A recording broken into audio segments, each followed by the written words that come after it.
Hello everyone and welcome to the Art of Lecturing. I'm your host Sahana and we'll be joined by my co-host Natasha, and in this podcast we will be looking at the behind the scenes of lecturing in higher education. You may think lecturing is just standing in front of people in a lecture theatre and just saying a lot of things about a specific topics, but that's not really true. There's actually a lot that goes on behind the scenes that we will be discovering and discussing over the upcoming episodes. Let's get started with introducing ourselves. So, Natasha, tell me about yourself. Hi. So, I started with a psychology undergraduate degree. In terms of, how did I get into psychology? I also did it at A-level and I was quite good at it, and that's kind of the deciding factor. And then I did a master's in psychology, a little bit more clinical, developmental focused, but that kind of led me on the journey to doing a PhD, which I completed this year and will hopefully graduate in the summer. And then in terms of teaching, I've been teaching in higher education for about 3.5 years. Fantastic. So a little bit about myself as well. So also a psychology undergraduate is what I did.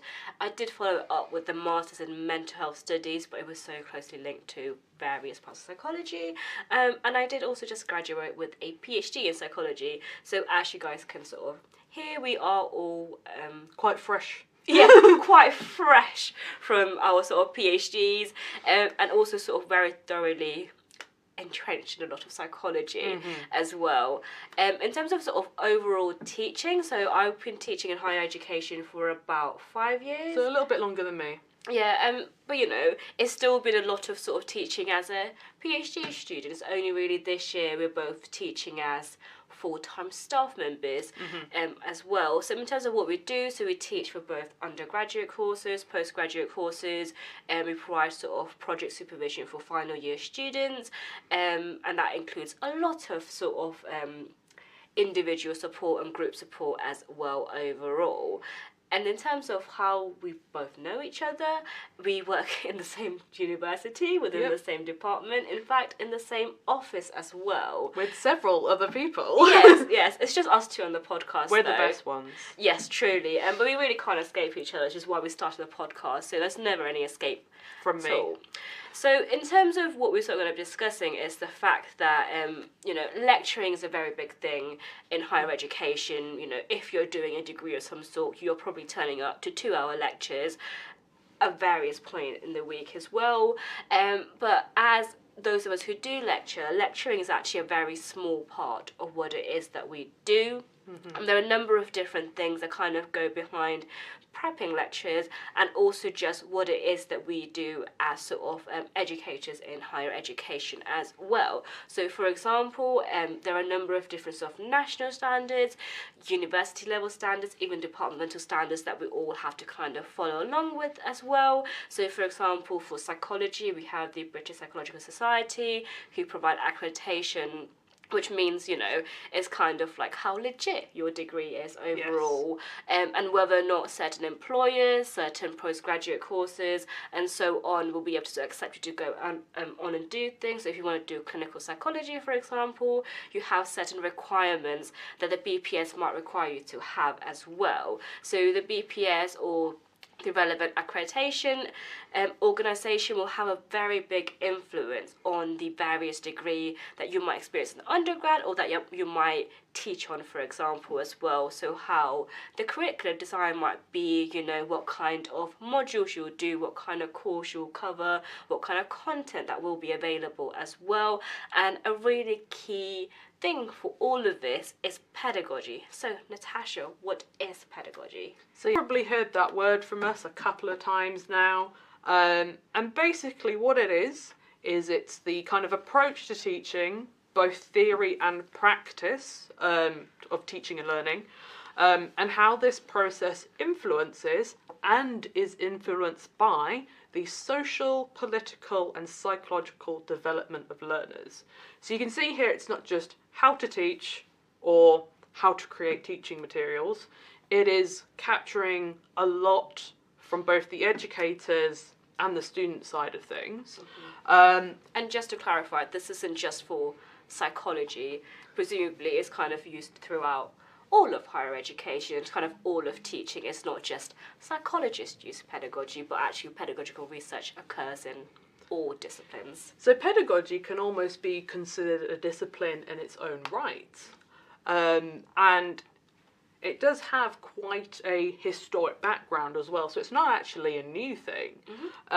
So it actually has kind of quite ancient roots from kind of ancient Greece with kind of Socrates and Plato, but also from Eastern cultures, and as the Chinese philosopher Confucius had been writing about kind of teaching and learning and sort of passing on knowledge. So we can see that it is quite ancient and also not just Western as well. So deriving from both kind of West and Eastern cultures.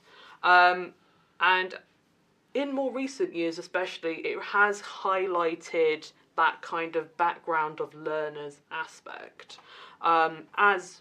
As you might know, higher education is becoming more and more diverse. Which is a great thing. Amazing.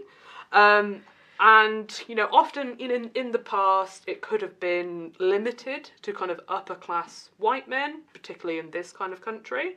But now we kind of have students with a range of ethnicities, nationalities, religions, academic backgrounds, so people not coming from a sort of traditional schooling background, a range of classes, so, you know, middle class, working class, upper class, and even sort of genders and sexual orientation. And these are kind of the things coming into consideration for the sort of classroom. And in fact, in 2021, 65% of students in this country were white, with 44% being black, Asian and minority ethnic students. So still a white majority, but in comparison to the 2010-2011 academic year, sort of black, Asian and minority ethnic students, there was only 21.5%. So okay, over the course that's a quite substantial difference there then. So over 10 years, it's increasing and increasing, and, you know, in further years, it will increase even more. And that's why it's important to consider these kind of factors when designing teaching materials. Yeah, it is, because we do have such a wide range of students who come in with a number of different sort of differences, requirements, needs, even wants and things.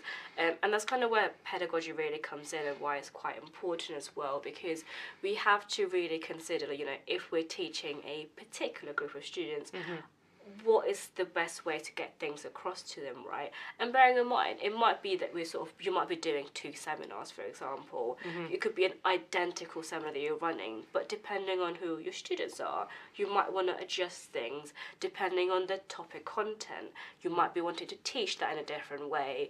And, you know, there's a lot of sort of innovation that goes on in pedagogy as well, because even as lecturers trying to just talk at students for 2 hours straight, it's incredibly boring. Yes. Actually, both for the students and for us giving and delivering the lecture, actually. It's not fun talking for 2 hours. No. I don't particularly like listening to my voice for 2 hours, and I can often sort of see students' attention just slowly dropping and going away.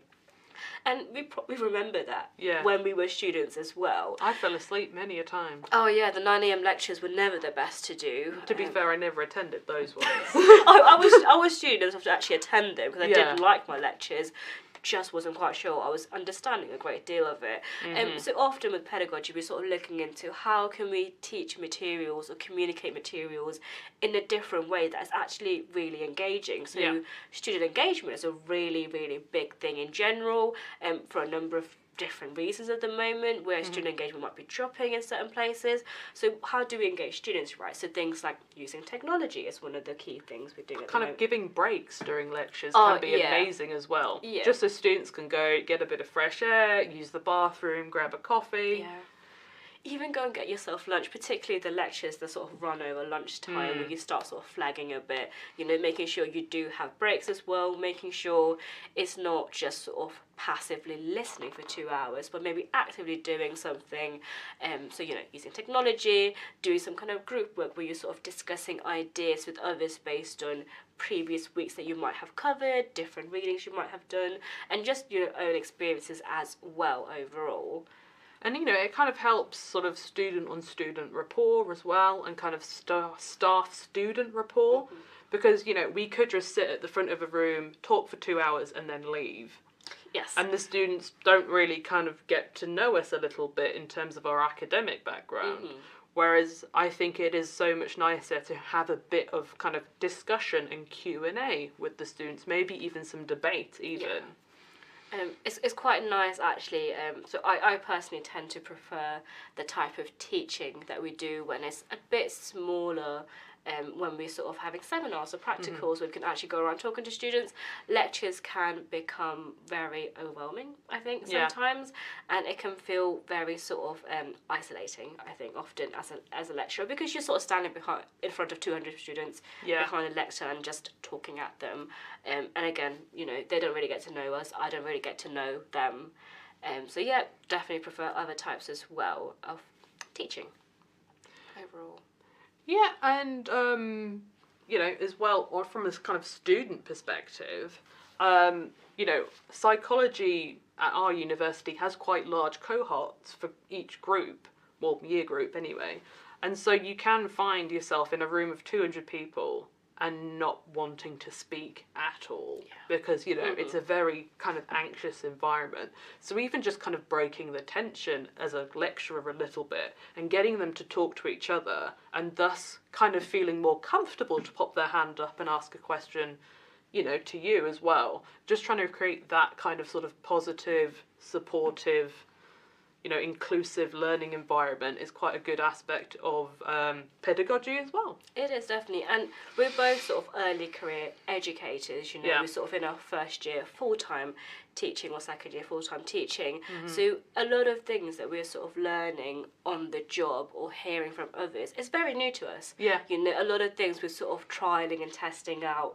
figuring out what works for us, what doesn't work for us. Sometimes, you know, I wouldn't say it's sort of we crash and burn, but we definitely have those very awkward silences that occur where something isn't quite landing the way that we do expect, whether they're jokes, which often don't land, or even just the material doesn't necessarily get understood in the way that we do expect. So as sort of early career educators, we're kind of hoping that others who might be coming into these kind of positions or roles, who might be in these roles at the moment, or sort of stage in the career, will find this quite helpful as well, just to listen to what our experiences are, but also we'll sort of put in loads of research, pedagogic related as well, and make sure it's quite an interesting podcast overall, we hope.